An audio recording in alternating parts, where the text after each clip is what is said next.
दोस्तों नमस्कार। आज हम बात करेंगे छात्र जीवन कैसा हो।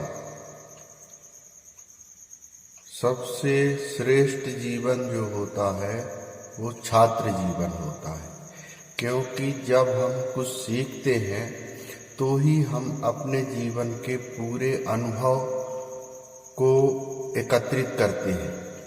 इसके बाद एक सीमा होती है, जैसे 16 साल के बाद मस्तिष्क का विकास रुक जाता है, तो 16 साल के पहले तीव्र के विकास जो है ये 5 साल से 11 साल या 16 साल की जो अवस्था होती है, तीव्र सीखने की अवस्था होती है, वैसे 3 साल के बाद बच्चे में हो जाती है।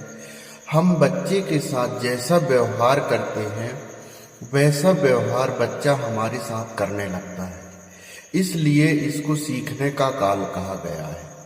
तो छात्र क्या सीख रहा है, क्या नहीं सीख रहा है, इसके लिए जो है अभिभावक को ध्यान देना चाहिए। माता पिता का कर्तव्य है कि हमारा बच्चा किस वातावरण में जा रहा है, क्या सीख रहा है, क्या कर रहा है, उसके दैनिक दिनचर्या में जब तक आप कुछ सहयोग नहीं करेंगे, उसकी प्रतिदिन जब तक आप उसका डाटा का संकलन नहीं करेंगे, तब तक उसका विकास संभव नहीं कहा जा सकता। ये कन्फर्म है।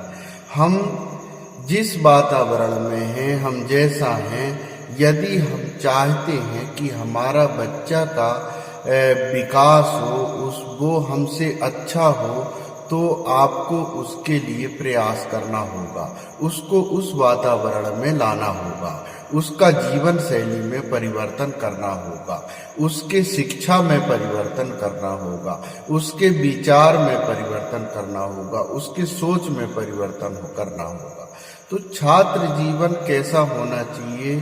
छात्र जीवन का मतलब है सीखने का जीवन, सीखने का काल कहा जाता है। अब बच्चा यदि तर्क करता है लेकिन शब्दों के अर्थ को समझ करके चलता है, तो उसका जीवन अच्छा हो सकता है, क्योंकि वह उसको भाषा मेन व्यवहार होता है। हम कितने भी पढ़ लेते हैं लेकिन व्यवहारिक ज्ञान नहीं होता, तो वह जीवन भी हमारा निरर्थक माना जाता है, उसका कोई अस्तित्व नहीं होता। जैसे एक कोई सीमा है, मान लीजिए किसी रास्ते को हम चले गए लेकिन रास्ते में कितनी कठिनाइयाँ आई, उसका अनुभव यदि हमको नहीं हुआ तो वह रास्ता चलने का कोई मतलब नहीं होता दोस्तों। इसलिए हमको जब हम जिस रास्ता से चलें उस रास्ता का हमको पूरा ज्ञान होना चाहिए। वास्तव में हम शब्दों से ही बंधे होते हैं। हमारा जन्म होता है, जब माँ बाप बोलते हैं तो माँ बाप के जो बोलते हैं उसको सुन करके बच्चा उसको दोहराने लगता है और सीखने लगता है। फिर धीरे धीरे समाज में, परिवार में, समाज में, ऐसे करके धीरे धीरे वह अपने विचारों को आदान प्रदान करते करते अपने जीवन को अपने सीखे हुए अनुभव से वह जीने लगता है और उसको शेयर करने लगता है कि मुझे कैसा जीना है। लेकिन छात्र जीवन आदर्श जीवन है। छात्र जीवन में यदि छात्र को अच्छा पर्यावरण मिल गया, अच्छा वातावरण मिल गया, तो वह बहुत अच्छा हो सकता है। आप कभी कल्पना नहीं कर सकते कि हमारा बच्चा इतना अच्छा और ऐसा हो सकता है। तो बच्चे में माँ बाप का पूर्ण ध्यान होना चाहिए, तो ही छात्र का जीवन अच्छा हो सकता है। हम छात्र जीवन में क्या क्या सीखना चाहिए और कौन कौन सी चीज़ों का उपयोग होना चाहिए, बच्चे में क्या क्या होना चाहिए एक अच्छा छात्र जीवन के लिए, वो हम बताएंगे, अलग अलग पार्ट में बताएंगे।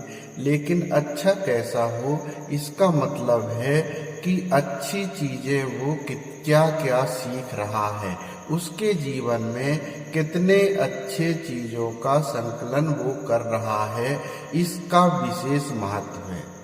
वो खेल रहा है तो कौन सा खेल खेल रहा है, किस विषय से संबंधित है, वो अपने मस्तिष्क का उपयोग किस कार्य में कितना समय करता है, इसका आकलन माता पिता को होना चाहिए। तो ही बच्चा का जीवन जो है और अच्छा हो सकता है और उसमें सुधार हो सकता है।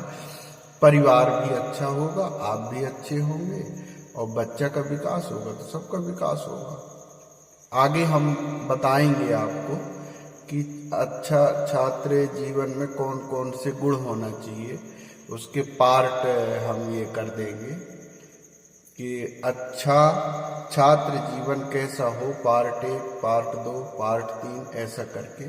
तो आज इतना ही। अब इसके बाद जो पार्ट 2 में हम नई चीज़ लेकर आएंगे।